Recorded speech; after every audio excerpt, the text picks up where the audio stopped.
Assalamualaikum warahmatullahi wabarakatuh. Hello everyone, how are you today? Well, I hope that everyone is okay.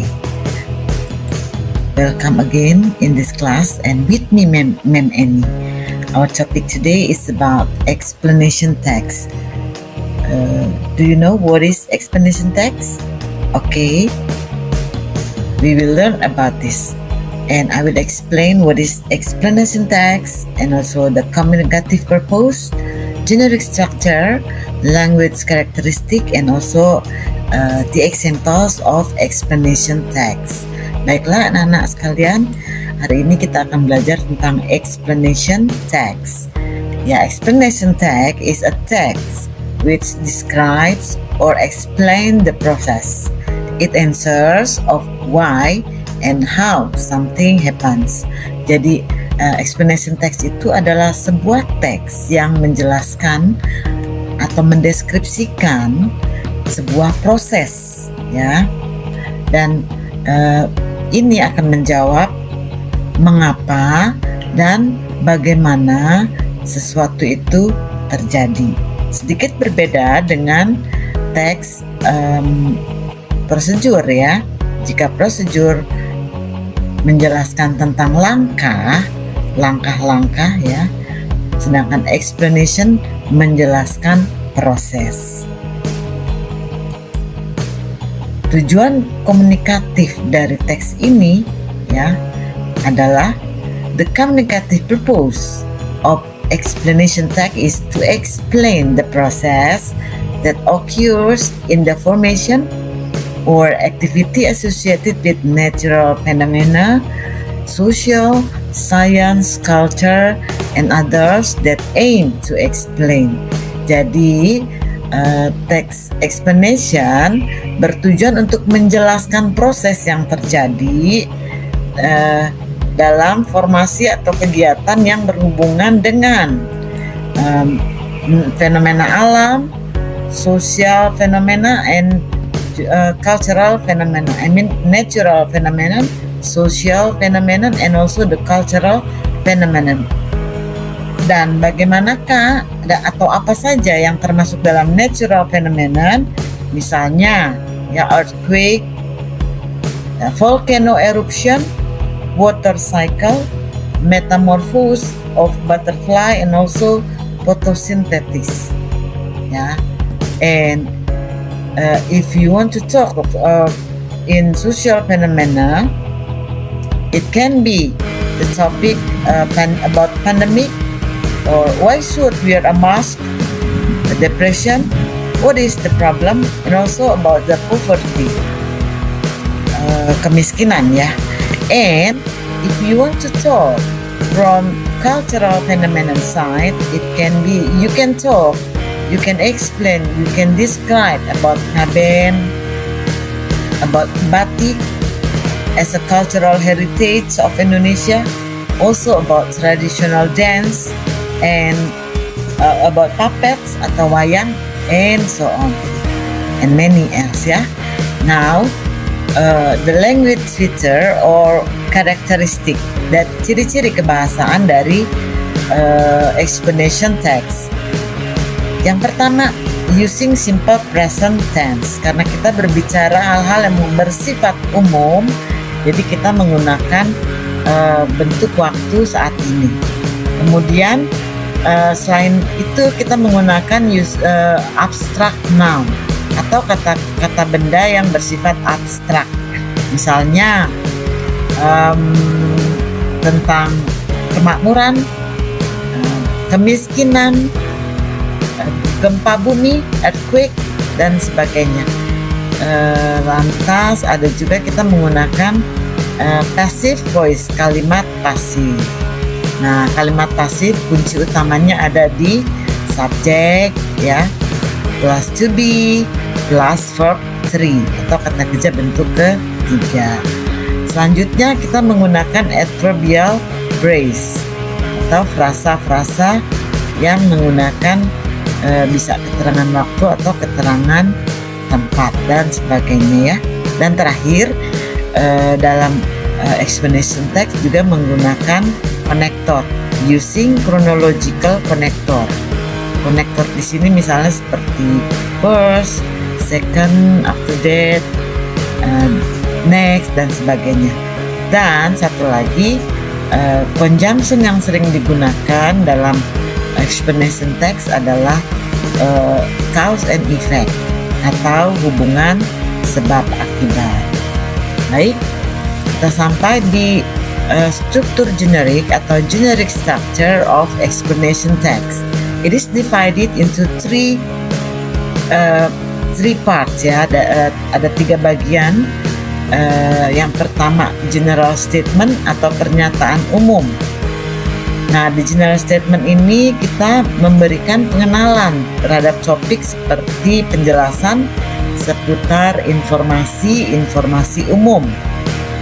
Pengenalan di sini bisa juga berupa definisi dari topik yang akan kita sampaikan. Nah, yang kedua, bagian setelah kita memberikan pengenalan topik atau definisi lah misalnya tadi ya, kita masuk ke bagian penjelasan secara rinci. Yang pertama ya, dalam menjelaskan ini kita harus mampu menjelaskan bagaimana atau mengapa sesuatu itu terjadi. Ya, tuliskan koneksi seperti sebab dan akibat atau urutan temporal dengan menggunakan bisa cause and effect dan juga konektor tadi. Nah, di bagian akhir setelah semuanya selesai dijelaskan secara rinci dan berurutan, kita sampai di bagian yang paling akhir, di mana kita memberikan kesimpulan atau penutup. Nah, kalimat penutup yang digunakan adalah untuk memberikan penguatan atau menyatukan pernyataan umum dan penjelasan sebelumnya. Baik, contoh akan saya berikan. Contohnya di sini tentang butterfly metamorphosis. Ini teks secara umum, secara menyeluruh maksud saya. Nah, berikut akan saya perlihatkan bagian per bagian ya. Di bagian pertama ya, di general statement kita akan memberikan pengenalan apa sih yang mau disampaikan di dalam teks tentang butterfly metamorphosis. Saya bacakan sedikit ya. Metamorphosis is a process of a caterpillar becoming a new animal. Perfect stage ya. In this case is a butterfly. The process happens quite simple but takes a quite long time. Kalimat yang menyatakan pengenalan di sini ada di kalimat yang pertama ya. Metamorfosis adalah sebuah proses dari seekor ulat menjadi binatang atau hewan baru dengan melalui fase-fase yang sempurna. Dalam hal ini adalah seekor kupu-kupu. Prosesnya terjadi sederhana tapi membutuhkan waktu ya beberapa lama. Ini kita sebut juga dengan teks pertama ya. Nanti ada 2 teks yang akan ini berikan contoh. Kita sampai di bagian sequence explanations. Jadi disinilah kita harus menjelaskan step by step proses dari metamorfosis butterfly tadi. Di kalimat maksud saya di paragraf yang pertama, first ya, itu adalah konektor ya. First, starting from an egg laid by a butterfly on a leaf, usual leaf of orange tree or another tree. Jadi proses pertama diawali dari telur yang dikeluarkan oleh kupu-kupu di sebuah daun ya, di daun, entah itu daun di sini ada orange tree atau another tree ya. Banyak sekali daun yang bisa dijadikan media oleh seekor kupu-kupu untuk bertelur. Nah, this leaf is aimed to be the food for the caterpillars until it reaches adulthood. when the time comes to become pupa or cocoon, and in the day it will become a new butterfly. Jadi daun ini bertujuan atau daun ini dijadikan sebagai makanan untuk ulat-ulat tersebut sampai mereka mencapai adult butterfly, ya.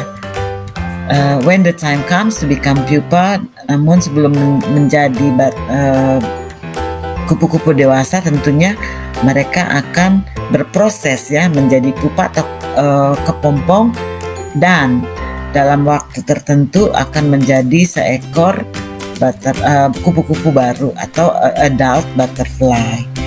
Nah, proses kedua berikutnya ya, the egg laid by a butterfly will hatch in 3 to 5 days. Telur yang dierami oleh seekor kupu-kupu tadi membutuhkan waktu 3 sampai 5 hari sebelum telur itu berubah menjadi larva. Nah, ya, kemudian larva akan berubah kulitnya kira-kira 4 sampai 6 kali waktu dalam sepanjang hidupnya ya. Ini ada di paragraf yang terakhir. Larva changes its skin or molting ya, berubah ya, about 4 to 6 times during its life. Setelah itu fase berikutnya adalah apalagi? Nah, when the larva reaches maximum growth, the larva will stop eating, working to seek the nearest shelter, clinging themselves to a branch or a leaf with woven yarn. Jadi fase berikutnya adalah ketika larva telah mencapai perkembangan yang maksimal, larva akan berhenti makan, dan seterusnya sampai di paragraf yang terakhir ya. The forming of a butterfly in the pupa usually takes 7 to 20 days depending on the species. Jadi perubahan bentuk ya dari seekor kupu-kupu saat menjadi pupa ya, biasanya membutuhkan waktu 7 sampai 20 hari tergantung dari jenis kupu-kupunya. Setelah itu step berikutnya, once it is out of the pupa, the butterfly will crawl to the top so that the wings that are still weak, crumpled, and slightly wet can hang down and inflate normally. Yeah. Immediately after the wings are dry, inflated, and strong, the wings will open and close several times, and the butterfly will attempt to fly. Ini adalah fase yang selanjutnya ya. Sampailah kita di teks yang kedua. Contoh teks kedua. Ini tema dari social fenomena atau fenomena sosial. How corruption occurs. Kita lihat ya, the general statement dari teks how corruption occurs ya. Kita lihat di sini ya. Corruption usually occurs because some individuals are willing to use illicit means to maximize personal or corporate profit. How does corruption happen? Does corruption happen slowly or all at once? Jadi kalimat yang memperkenalkan tentang topik corruption ini ada di pertanyaan. How does corruption happen? Bagaimana corruption bisa terjadi? Does corruption happen slowly or all at once? Apakah korupsi itu terjadi secara lambat ataukah tiba-tiba langsung seperti itu? Itu pertanyaan pembuka yang akan membawa kita kepada penjelasan tentang bagaimana korupsi terjadi. Di sequences of explanation di sini secara detail kalian bisa menjelaskan bagaimana proses korupsi itu terjadi, dan ada contohnya di sini ya di paragraf yang ketiga di sini. Furthermore, exam cheating is also a form of corruption. Itu main idea dari paragraf ini. Jadi selanjutnya menyontek dalam saat ujian itu juga adalah bentuk dari sebuah korupsi. Oke, mudah-mudahan ini tidak terjadi ya di kalian. Kita lanjut ke paragraf. Berikutnya contoh dari socio-cultural fenomena. Sama seperti yang sebelumnya, di paragraf pertama itu adalah sebuah pengenalan ya. Kita mau menyampaikan apa dalam sebuah explanation? Tentunya di paragraf pertama kita harus memberikan definisi atau ya apa sih yang mau disampaikan di bagian awal. Kemudian setelah disampaikan topiknya tentang apa, sedikit contoh atau bisa berupa pertanyaan seperti tadi ya. Nah, di paragraf berikutnya diberikan penjelasan yang secara rinci. Demikian yang untuk teks yang bisa Mem Eni berikan contoh. Nah, dari dua teks yang pertama dan kedua tentang tadi metamorphosis of butterfly dan juga corruption, ada pertanyaan yang mengikuti ya. Contohnya seperti yang pertama di sini ya. Based on the two texts, please answer this question. What is the topic of text 1? How many stages in relating to butterfly metamorphosis? And 3, how long does the metamorphosis of the butterfly take time? How do you know that? Please explain it. And then number 4, what is the communicative purpose of text 2?